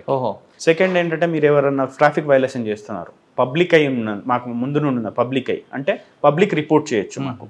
సో దానిలో యాప్ నుంచి డైరెక్ట్ వాడు ఎవరైనా వైలేషన్స్ చేస్తుంటే వాళ్ళు ఫోటోలు తీసి పెట్టవచ్చు. ఓకే. సో అది వైలేషన్ అవుతుంది. అంటే ఫోటో పెట్టొచ్చా, నెంబర్ ప్లేట్ పెట్టాలి? నెంబర్ ప్లేట్ అదే నెంబర్ ప్లేట్ ఫోటో పెడితే ఏం వైలేషన్ చేస్తున్నారు పెడితే ఆటోమేటిక్ డిటెక్ట్ అయ్యి చలాన్ జనరేట్ అవుతుంది. అంటే వెరిఫై చేస్తారు మా వాళ్ళు. ఇంకోటి ఏంటంటే ఫైన్స్ కట్టడం కానీ, మన వెహికల్ మీద ఎన్ని ఫైన్స్ ఉన్నాయి మాకు ఫైన్స్ కూడా చాలా ఆటోమేటెడ్. అంటే ఇట్ ఈస్ పీరియడ్ ఆఫ్ అందరు సీనియర్ ఆఫీసర్స్ది ఎఫర్ట్ ఇది బెంగళూరు ట్రాఫిక్ పోలీస్ది. సో ITMS అని ఒక సిస్టమ్ ఉంది. సో అది ఆల్మోస్ట్ 50 కెమెరాస్ 60 కెమెరాస్ జంక్షన్స్ దగ్గర ఉన్నాయి. ఆటోమేటిక్ వైలేషన్స్ డిటెక్ట్ చేస్తాయి. 7 type ఆఫ్ వైలేషన్స్. ఈ సీట్ బెల్ట్, హెల్మెట్ పెట్టుకోవడం, ట్రిపుల్ రైడింగ్ ఇలాంటి ఆటోమేటిక్గా డిటెక్ట్ చేసి చలాన్ జనరేట్ చేసి స్టోర్ అయిపోతుంది డేటాబేస్కి. సో దీని మీద ఎన్ని ఫైన్స్ ఉన్నాయని దాన్ని తెలిసిపోతే దానిలోనే కట్టేయచ్చు fine, without going to court or without going to police station. మనం అంటే మనకు తప్పు అంటే వీ కెన్ అపీల్. ఇప్పుడు ఒక సిగ్నల్ దగ్గర సిగ్నల్ జంప్ చేసా, పబ్లికే ఆ ఫోటో తీసి యాప్లో పెడతాడు, నెక్స్ట్ సిగ్నల్ రాగానే మీ వాళ్ళు పట్టుకుంటారా? అంత రియల్ టైం లేదు ఇప్పుడు. ఐ థింక్ అది ఫ్యూచర్లో వస్తుంది. పెట్టేసి ఇది చేస్తే వాడి మీద ఫైన్ పడుతుంది, పట్టుకోవడం ఉండదు. But I think signal jump fine వస్తుంది వాళ్ళకి. కానీ పబ్లిక్ సిగ్నల్ జంప్లో చలానా కన్నా డిటైన్ చేయడంలోనే ఎక్కువగా భయపడుతున్నారు. అవును. సో ఫిజికల్ ఎన్ఫోర్స్మెంట్ కూడా ఉంటుంది మా దగ్గర. ఫిజికల్ ఎన్ఫోర్స్మెంట్ మీరు ఎంత వేసినా వాడికి ఇబ్బంది పడట్లేదు. కానీ మీరు ఆ టైంని కిల్ చేస్తే వాడికి సెట్ అవుతున్నాడు. సో ఫిజికల్ ఎన్ఫోర్స్మెంట్ కూడా చాలా ఉంటుంది ఇక్కడ. So enforcement I think one of the highest సిటీస్లో కంపేర్ చేస్తే మాకు. అండ్ నెంబర్ ఆఫ్ పర్సనల్ కూడా చాలా ఎక్కువ, ట్రాఫిక్ పర్సనల్. ఇప్పుడు ఇక్కడ 30,000 మంది నార్మల్ ఎంటైర్ పోలీస్ ఉంది. 30,000 మంది బెంగళూరు సిటీ పోలీస్ అనుకోండి, అన్ని యూనిట్స్ కలిపి, ల్యాండ్ ఆర్డర్, రిజర్వ్ అన్ని కలిపి, ట్రాఫిక్ కలిపి. దానిలో ఆల్మోస్ట్ 6,000 మంది ట్రాఫిక్ ఉన్నారు. సో ఆల్మోస్ట్ అంతే 1/5 20% అయింది. ఏ సిటీలో కూడా అంత ఉండరు, 1/5 ఉండరు. కొన్ని స్టేట్లో ఫర్ ఎగ్జాంపుల్ ఢిల్లీ 90,000 ఏమో ఉంది పర్సనల్, 6,500 హైయెస్ట్ ఢిల్లీయే ట్రాఫిక్ పర్సనల్ సంబంధించి. సెకండ్ బెంగళూరు 6,000. సో ట్రాఫిక్ మీద మీ మార్క్ కనిపిస్తుంది. కానీ లా అండ్ ఆర్డర్ మీద చెప్పండి ఒకసారి. So law and order basically ఏంటంటే నేను చెప్పినట్టే 2 types అనుకోండి మనకి లా అండ్ ఆర్డర్లో. ఇప్పుడు 3 types అనుకోండి. ఒకటి బాడీలీ అఫెన్సెస్.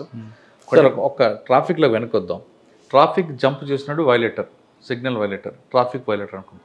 అది ఎక్యూజ్డ్ కాదు. కానీ కొంతమంది ఆఫీసర్లు ఏమంటారంటే అది క్రిమినల్ కాదు, ట్రాఫిక్ వైలేటర్గానే చూడాలి, ఎక్కువ ఆర్గ్యూ చేయకూడదు కొంతమంది అంటారు. కానీ ఇదే వైలేటర్ ఇక్కడ కానీ మీరు స్మూత్గా డీల్ చేస్తే వాడు క్రిమినల్ అయ్యే అవకాశం కూడా ఉంది కదా. అది బ్రోకెన్ విండో సిండ్రోమ్ అంటారు, మీరు వినే ఉంటారు. అది ఒకళ్ళు అంటే ఆయన ఒక తప్పు చేసి అన్పనిష్డ్ అయితే ఇంకో గ్రేటర్ క్రిమినల్ కావాలి అని. Maybe true, may not be true also. But ఏంటంటే ఎన్ఫోర్స్మెంట్ చేయడం బెటర్. ఎన్ఫోర్స్మెంట్ చేసి వాళ్ళని నాట్ ఓవర్ ఎన్ఫోర్స్మెంట్, బట్ వాడు ఏం క్రైమ్ ఏం వైలేషన్ చేశాడో దానికి తగ్గట్టు ఇది చేస్తే next time he will not do. Enforcement main philosophy అదే కదండి, అంటే వాడిని పనిష్ చేయడానికి కాదు. We are basically asking to reform and not to do, especially ట్రాఫిక్లో. సార్ లా అండ్ ఆర్డర్ చెప్పండి. సో లా అండ్ ఆర్డర్లో 3 types మనం డివైడ్ చేసుకోవచ్చు. ఒకటి బాడీలీ అఫెన్సెస్ అనుకోండి, second property offences, 3 cyber crime, అంటే లా అండ్ ఆర్డర్ వ్యాప్తిలో ఇచ్చేస్తాం. అగైన్ ఈ 4వది ఇల్లీగల్ యాక్టివిటీస్ అనుకోండి, ఇల్లీగల్ యాక్టివిటీస్ చేయడం. సో నా ఎక్స్పీరియన్స్లో అంటే 4.5 years 5 years నేను డిస్ట్రిక్ట్లో చేశాను, డీసీపీ చేశాను. మనకి బాడీలీ అఫెన్సెస్ ఏంటంటే మనకి ఆ ట్రెండ్స్ అర్థం చేసుకోవడం చాలా ఇంపార్టెంట్ అండి. అంటే ఎక్కడ అవుతున్నాయి, ఎందుకు అవుతున్నాయి, ఎవరు చేస్తున్నారు, కారణం ఏంటి, మూల కారణం ఏంటి, ఇవన్నీ అండర్స్టాండ్ చేసుకుంటే ఐ థింక్ మనం ప్రెడిక్షన్ ఈజీ అవుతుంది, పట్టుకోవడం ఈజీ అవుతుంది. ప్రివెంట్ చేయలేం మనం. యాక్చువల్లీ క్రైమ్స్ ప్రివెంట్ చేయడం చాలా కష్టం, ఎస్పెషల్లీ బాడీలీ అఫెన్సెస్ని. బట్ ఏంటంటే మర్డర్ అటెంప్ట్ కావచ్చు. సో అక్కడి వరకు మనం కొంచెం మన కాంట్రిబ్యూషన్ ఉంటుంది. అంటే కొన్ని సడన్ ప్రొవొకేషన్ జరుగుతాయి కదా, దాన్ని మీరు ఎలాగ ఐడెంటిఫై చేస్తారు? సో నేను అదే అంటున్నా, సడన్ ప్రొవొకేషన్లో వాడు చంపేయడము అటెంప్ట్ టు మర్డర్కి చాలా ఏమంటారు చిన్న గ్యాప్ ఉంది. వాడు కత్తి వేరే దగ్గర తగిలితే వాడు చనిపోతాడు, లేకుంటే ఇది వెరీ స్మాల్ డిఫరెన్స్, అంతవి చేయలేం. కానీ వాడికి సపోజ్ సిస్టంల మీద భయం ఉంది, పోలీసులు వాడిని పట్టుకుంటారు ఏదో దీనిలో, వేరేవేమి నడవవు, పైరవీలు అని వేరేవేమి నడవవు, కంపల్సరీ జైలుకి వెళ్తాడు, వాడు కన్విక్షన్ అయ్యే వరకు వీళ్ళు ఫాలో అప్ చేస్తారు అన్న భయం ఉంటే ఆ 10% he may hesitate to take such an action. So ఆ వరకు మనం అండర్స్టాండ్ చేసుకుంటే I think law and order కొంచెం మనం స్టడీ చేయొచ్చు. ఓకే, ఈ కార్వాల్లో ఉన్నప్పుడు, యాక్చువల్లీ ఉత్తరాఖండలో ఉన్నప్పుడు బ్యూటిఫుల్ క్రైమ్ అనాలిసిస్ చేసేవాళ్ళు. ఒక వెరీ అంటే ప్రాపర్టీ అఫెన్సెస్లో చెప్తాను అది, బట్ ఒక వెరీ పెక్యులర్ ఇది ఉండే హీరా సింగ్ గ్యాంగ్ అని ఒకటి మధ్యప్రదేశ్ గ్యాంగ్ ఉండేవాళ్ళు అన్నమాట.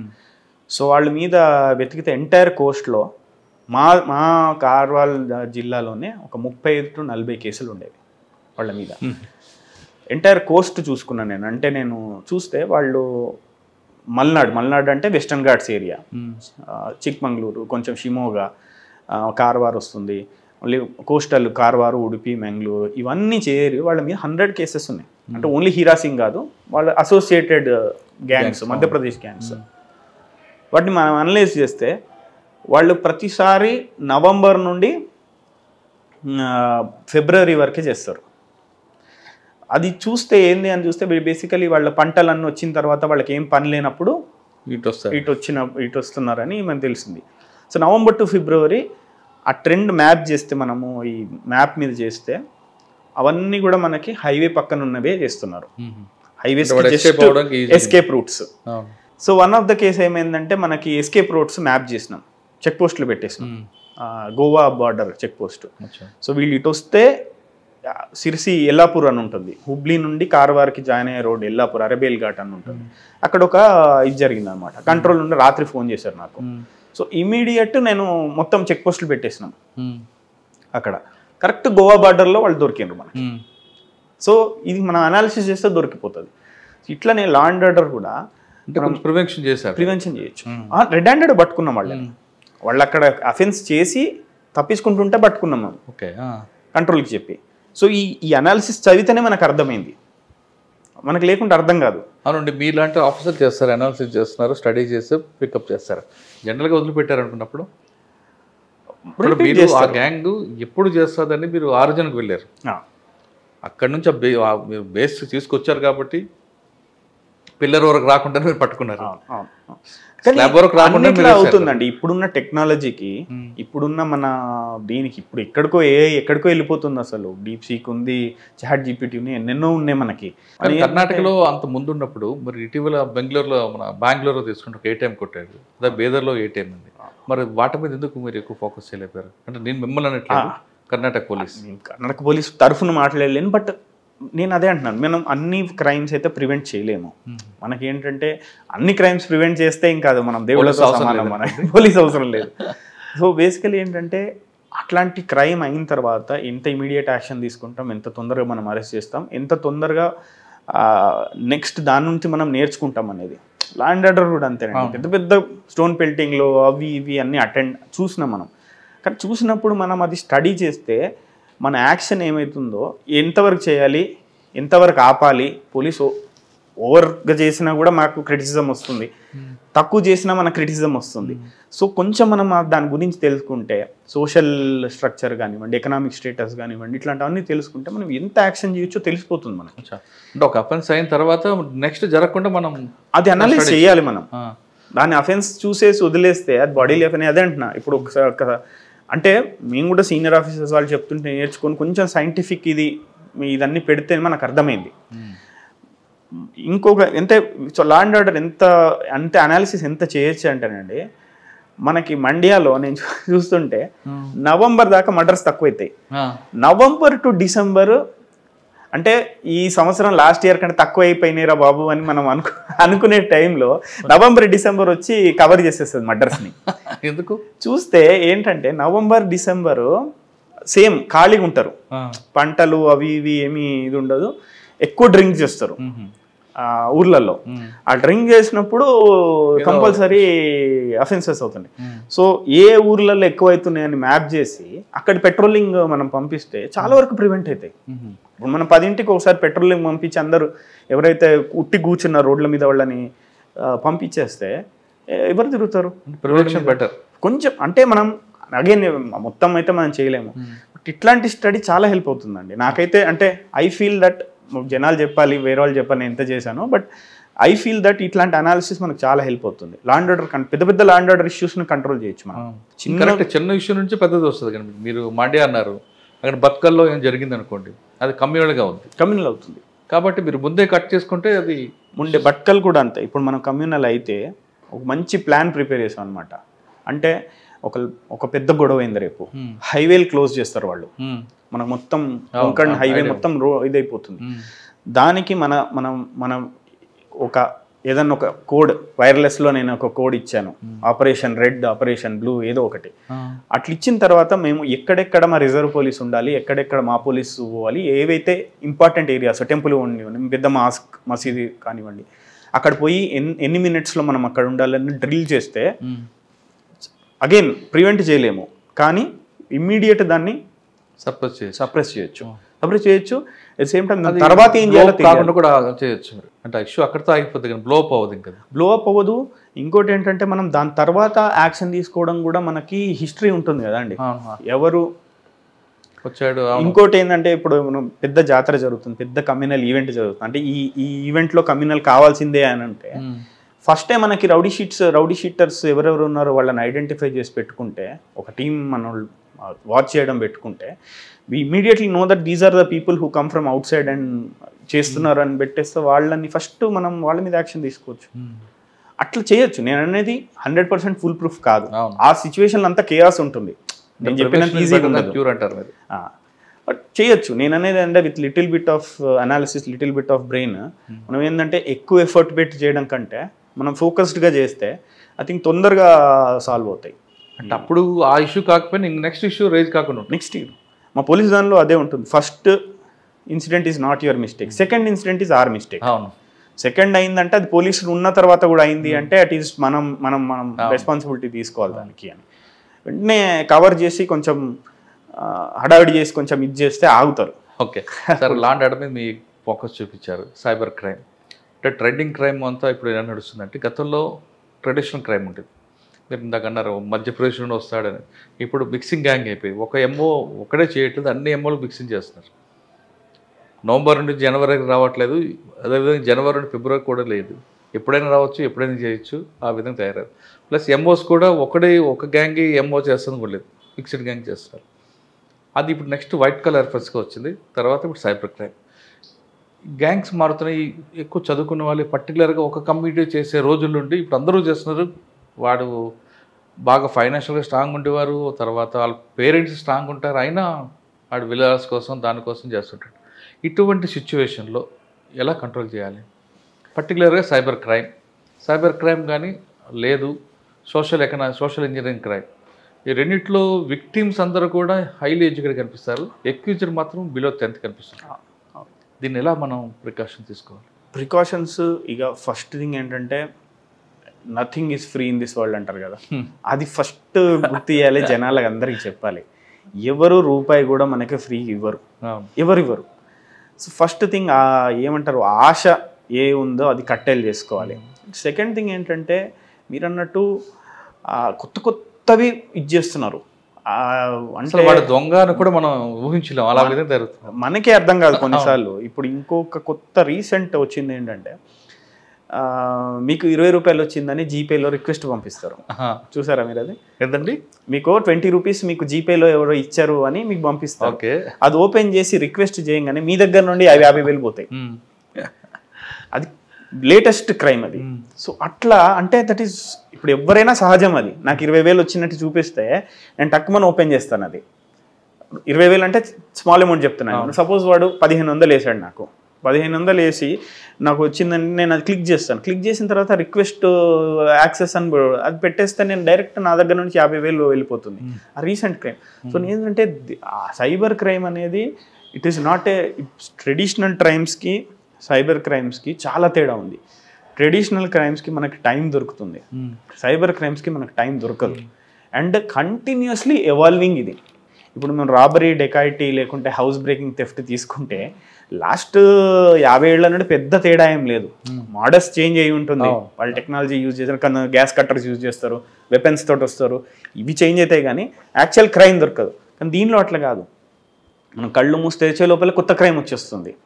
సో మనం అవేర్నెస్ పోతుండాలి. కానీ అవేర్నెస్ కంటే ముఖ్యం ఏంటంటే అసలు ఇట్లాంటివి ఫ్రీగా వస్తే ఏది తీసుకోవద్దు అన్న ఒక్క ఇది ఉంటే చాలు.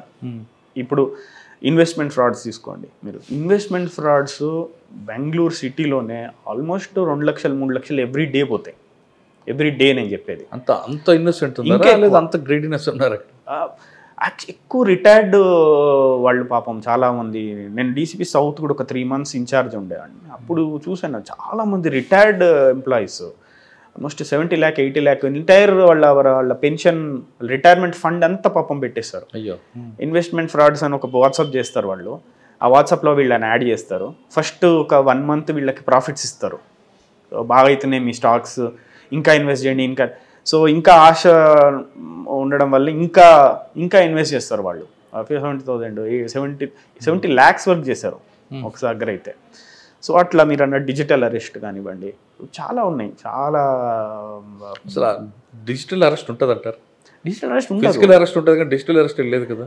అంటే వాళ్ళు ఇంకా మీకు ఫోన్ చేసి, మా ఫ్యామిలీ మెంబర్స్కే చేశారు చాలామంది, మా వైఫ్కే చేశారు వాళ్ళు ఫోన్ చేసి, మీ పేరు మీద అంటే నేను మాట్లాడా, ఎవరు బాబు నువ్వు ఎక్కడి నుండి మాట్లాడుతున్నావు అని. ముంబై అంతా సెటప్ బాగానే ఉంటుంది, వాళ్ళ యూనిఫామ్ కరెక్ట్ ఉంటుంది, వాళ్ళ నేమ్ ప్లేట్స్ కరెక్ట్ పెడతారు, యాజ్ పర్ దిస్ థింగ్. పోలీసులు ఎట్లా బిహేవ్ చేస్తారో అలానే బిహేవ్ చేస్తారు వాళ్ళు. మేడం ఏమన్నారు? మేడం నాకు ఇచ్చారు. నేను ఇమీడియట్ వాళ్ళని అడిగితే ఇంకా కాల్ కట్ చేశారు. ఇమీడియట్ ఆ నెంబర్ రిపోర్ట్ చేశాను ఇమీడియట్. సో వాళ్ళు దే ఆర్ వెరీ ప్రొఫెషనల్. వాళ్ళు మనం చూస్తేనే భయం అవుతుంది. అంటే కొంచెం కూడా మీ పేరు మీద సింపుల్ చెప్తారు, మీ పేరు మీద పార్సల్ ఉంది, ఆ పార్సల్లో నార్కోటిక్స్ సబ్స్టెన్సెస్ దొరికినాయి, సో మీరు రావాల్సి వస్తుంది ముంబైకి, అది ఇది అని చెప్తారు. ఫస్ట్ ఈ టైంకి సమన్స్ ఇస్తున్నా, మీరు రండి ముంబైకి, అది ఇది అని. అప్పుడు వీళ్ళు భయపడతారు, సార్ అట్లా కాదు సార్, నేను కాదు సార్, అది ఇది అని చెప్తే వేరే ఎవరో ఫోన్ చేస్తారు మీకు. ఫోన్ చేసి సార్ మేనేజ్ చేస్తా, మీరు ఒక 10,000 ఇవ్వండి, పంపించండి, 20,000 పంపించండి అని ఇది చేస్తారు. వాళ్ళు భయంతో పంపించేస్తారు. సో ఆ టైపు చాలా ఇది. సో అది ఒక సైబర్ క్రైమ్ అనేది again it is, I think పేరు మార్చాలి కావచ్చు దానికి. It is a very generalised term అయిపోయింది. దానిలో చాలా టైప్స్ ఉన్నాయి and it is ever increasing thing. మనకి సిస్టమ్స్, బ్యాంక్ సిస్టమ్స్ ఇది చేసింది కూడా ఉంది.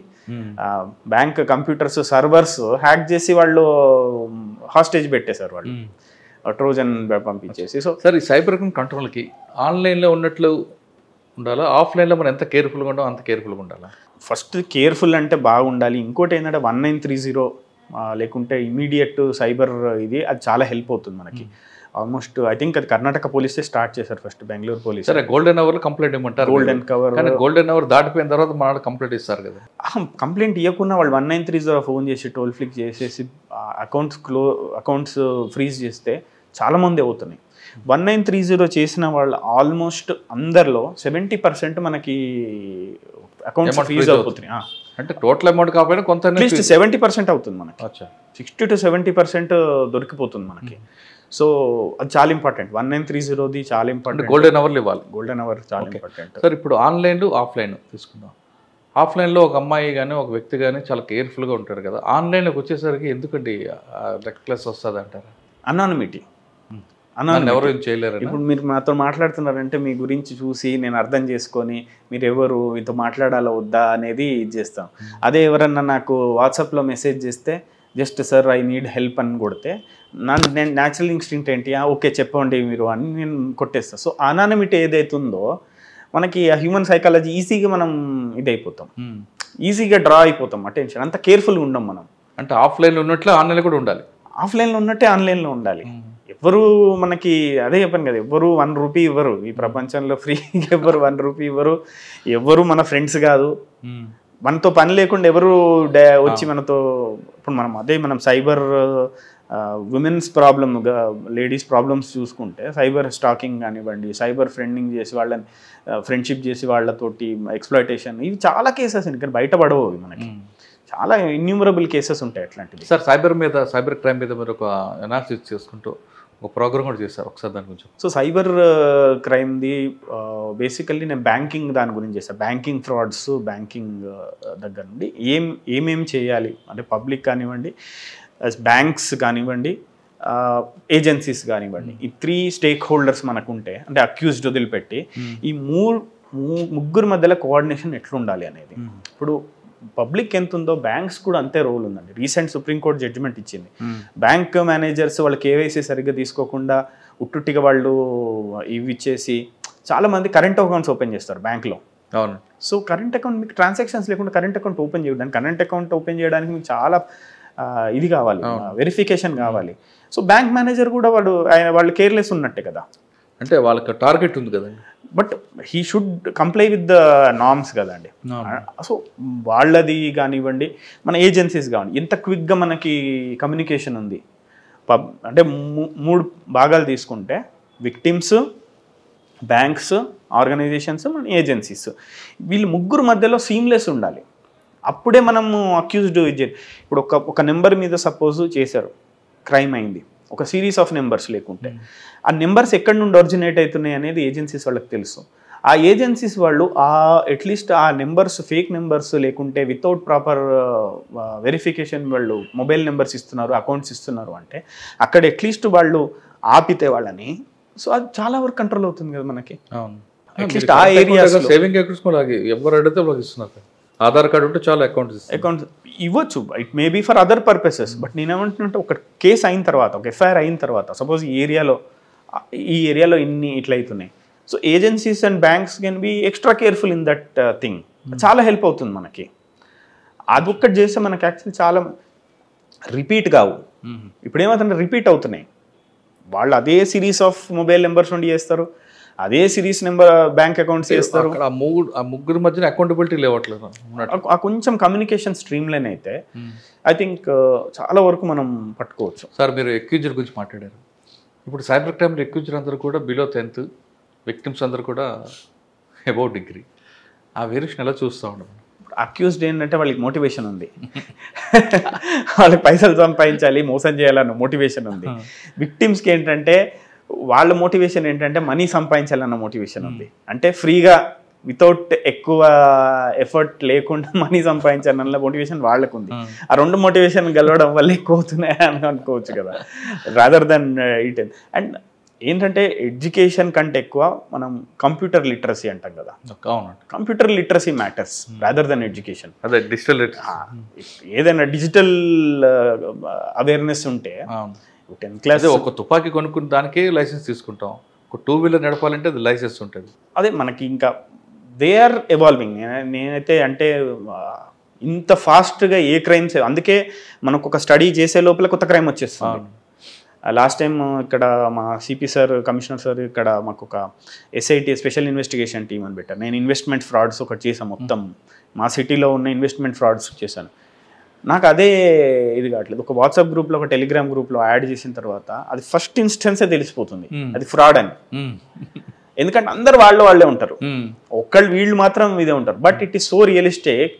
తెలియని వాళ్ళు ఇప్పుడు కొత్తగా వాట్సాప్ గ్రూప్లో నన్ను యాడ్ చేశారు, నా నెంబరు 2-3 గ్రూప్స్లో యాడ్ చేశారు. ఇమీడియట్ ట్రాక్ చేద్దాం అనుకున్నాం.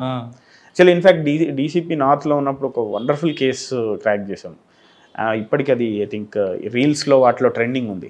అమెజాన్ ఫ్రాడ్ ఒకటి వెరీ పెక్యులర్. ఇది మా టీం చాలా బాగా చేశారు. కానీ వాళ్ళు ఏంటంటే స్టూడెంట్స్ ఇన్వాల్వ్ అయ్యారు. Ramaiah college engineering students they were involved in that crime. అట్లా ఏంటంటే వాళ్ళు మొబైల్స్ ఆర్డర్ చేస్తారు అమెజాన్ దగ్గర నుండి, వాపస్ పెడతారు. సర్వర్లో అక్కడ ఎవరో హ్యాక్ చేశారో లేకుంటే వాళ్ళు ఎవరో మెన్ ఉన్నారు, వాళ్ళు సంబంధించిన వాళ్ళు ఆల్రెడీ రిటర్న్ అయిందని పెట్టేస్తారు. సో వీడు ఫిజికల్గా రిటర్న్ చేయరు, అక్కడ రిటర్న్ అయిపోయిందని చెప్తారు. వీడికి మనీ వస్తాయి, అంటే రిటర్న్ మనీ పే చేసిన మనీ వస్తాయి, ప్లస్ ఫోన్ కూడా వస్తుంది. ఆ ఫోన్ తీసుకుపోయి బ్లాక్ మార్కెట్లో పెడుతున్నారు. పెద్ద ఇది ఉండే బ్లాక్ మార్కెట్లో మళ్ళీ అమెజాన్లో పెడుతున్నారు, టెలిగ్రామ్ వాటిల్లో అమ్ముతున్నారు. ఐఫోన్ ఏంటంటే ఆల్మోస్ట్ 50% డిస్కౌంట్. సో పెద్ద గ్యాంగ్ని పట్టుకున్నాం మేము. ఆల్మోస్ట్ 34-35 ఐఫోన్స్ పట్టుకున్నాం. అక్యూజ్డ్ ఒక 12-13 మెంబర్స్ని. ఇంజనీరింగ్ స్టూడెంట్స్ వేరే వాళ్ళు ఉన్నారు? లేదు, వీళ్ళు ఓన్లీ ఫ్రంట్. ఇంజనీరింగ్ స్టూడెంట్స్ ఏంటంటే వీళ్ళ పని ఏంటంటే ఆర్డర్ చేయడము, మళ్ళీ వాపస్ తీసుకో. బ్యాక్ ఎవరు? బ్యాక్ కేరళ టీం ఉండేది, తర్వాత మధ్యప్రదేశ్ వాళ్ళు ఉండేవాళ్ళు, ముంబై వాళ్ళు ఉండేవాళ్ళు, అందరు ఉన్నారు. పెద్ద పాన్ ఇండియా ఇది, పాన్ ఇండియా క్రైమ్. అది pan India crime, organised crime, organised. Sir అటువంటి కేసుల్లో కన్విక్షన్ వస్తుంది అంటారా? ఇంకా ట్రయల్ కావట్లేదు, బట్ రావాలి సార్. సాధారణంగా సైబర్ క్రైమ్లో సెక్షన్ 68 ఇవన్నీ పెడుతున్నారు, అది అంత పనిషబుల్ కాదు, బెయిల్స్ వస్తున్నాయి. మరి మీకు ఇబ్బంది అవ్వట్లేదా? కొంచెం ఐ థింక్ అది రీథింక్ చేయాలి. బికాజ్ అమౌంట్ ప్రకారం అట్లీస్ట్ వాళ్ళకి 1 crore పోయిన వాళ్ళకి కూడా అదే ఇది, 1 lakhs పోయినా కూడా అదే ఇది. I think they have to change చేస్తారు అనుకుంటున్నాను. They are in all process. But దానికి తోడుగా మీరు చెప్పినట్టు ఆర్గనైజ్డ్ క్రైమ్ కొత్త సెక్షన్ వచ్చింది బిఎన్ఎస్లో. ఆర్గనైజ్డ్ క్రైమ్ పెట్టొచ్చు మనం, చీటింగ్ పెట్టొచ్చు కొన్ని. So we can add some sections. But మీరు అన్నట్టు ఐ థింక్ ఐటీ యాక్ట్ కొంచెం హార్ష్గా ఉండాలి. లేదా 1 lakh రూపాయలు పోయినోడికి అదే సెక్షన్ ఉంటుంది, 1 crore కోర్టు అదే సెక్షన్, 1 crore అదే సెక్షన్. ఇంకేం ఫైదా ఉండదు వాడికి. కొంచెం భయపడాలి అట్లీస్ట్. చేసిన వాడు కూడా భయపడ్డు కదండి. కొంచెం ప్రాపర్టీ ఫ్రీజ్ చేయడము అట్లాంటి క్లాజెస్ పెట్టినా బాగుంటుంది. అంటే ఇల్లీగల్ మీన్స్ తోటి వాడు ఏమైనా ప్రాపర్టీ కొనుక్కుంటే దాన్ని సీజ్ చేయడము అట్లాంటివి పెట్టినా ఓకే. ఐ థింక్ కొంచెం యూపీ యాక్ట్ ఒకటి ఉందండి. యూపీ యాక్ట్ అంటే యాక్ట్ పెడితే బాగానే ఉంటుందా? యూఏపీఏ యాక్ట్ అన్నారు. ఉపా కాదు, యూపీ యాక్ట్. యూపీ ఉత్తరప్రదేశ్లో ఒక యాక్ట్ ఉంటుంది, గుండా యాక్ట్. గుండా యాక్ట్ కాదు, ఎక్యూజ్డ్ సంబంధించిన ప్రాపర్టీస్ అన్ని కూడా సీజ్ చేస్తుంటారు. నాకు అంత నాలెడ్జ్ లేదు దాని గురించి, బట్ ఐ థింక్ వాళ్ళు ఐపీసీ తోటే చేస్తారు అనుకుంటున్నారు. ఐ డోంట్ నో, నాకు తెలియదు మరి అది యూపీలో. సార్ ఫైనల్గా చెప్పండి, ఈ డిపార్ట్మెంట్లో రావాలనుకునే వాళ్ళకి మీరు ఇచ్చే మెసేజ్ ఏంటి? డిపార్ట్మెంట్కి అందరూ వెల్కమే, కానీ ఏంటంటే ఐ థింక్ డిపార్ట్మెంట్ ఎథోస్ అంటారు, అంటే ఒక ఆర్గనైజేషన్కి ఉన్న ఎథోస్ ఐ థింక్ మెయింటైన్ చేస్తే బాగా పనిచేయచ్చు. అంటే ఆ డిపార్ట్మెంట్ ఏం చేస్తుంది అనే ఒక ఫిలాసఫీ, ఎథోస్ ఆర్ ఫిలాసఫీ మనం ఇది చేస్తే ఐ థింక్ బాగా పనిచేయచ్చు. అటు నుండి డీవేట్ అయితే కొంచెం కష్టం. డీవేట్ కాకుండా ఆ ఎథోస్ మనం ఎందుకు వచ్చాం డిపార్ట్మెంట్కి, మనం ఏం చేయగలుగుతాం. బికాస్ అందరికీ దొరకదండి opportunity. It is very rare opportunity given god's grace, అక్కడ నుండే వచ్చింది. So at least I think use చేసుకుంటే చాలా చేయొచ్చు, చాలా సర్వీస్ చేయొచ్చు, పబ్లిక్ సర్వీస్. నీతిగా నిజాయితీగా పనిచేయాలనుకుంటే నిబద్ధతతో కూడిన ఉద్యోగం పోలీస్ డిపార్ట్మెంట్ అంటున్నారు శివప్రకాష్ గారు. ఆయన చెప్తున్నట్లుగా డిపార్ట్మెంట్లోకి వచ్చి ఏదో చేయాలని కాకుండా ఇక్కడికి వచ్చిన తర్వాత నీతిగా నిజాయితీగా నిబద్ధత పనిచేసే బాధ్యత ప్రజలు మీకు ఎప్పుడూ గుర్తుపెట్టుకుంటారని చెప్తున్నారు. ముఖ్యంగా సైబర్ క్రైమ్ మీద చాలా సీరియస్గా పోరాటం చేస్తున్నారు. ఇక్కడ కావాల్సింది క్రైమ్ జరిగింది ఇన్వెస్టిగేషన్ తర్వాత కాకుండా ముందే ప్రజల్లోనే అవగాహన కల్పిస్తే నేరం చేయకుండా, నేరం జరగకుండా అవకాశం ఉంటుందంటూ శివప్రకాష్ గారు చెప్తున్నారు. ఇది వరంగల్ కుర్రాడు కర్ణాటకలో ఒక ఏళ్ళు వెళ్తున్నారు. శివప్రకాష్ గారితో ఎక్స్క్లూజివ్ ఇంటర్వ్యూ.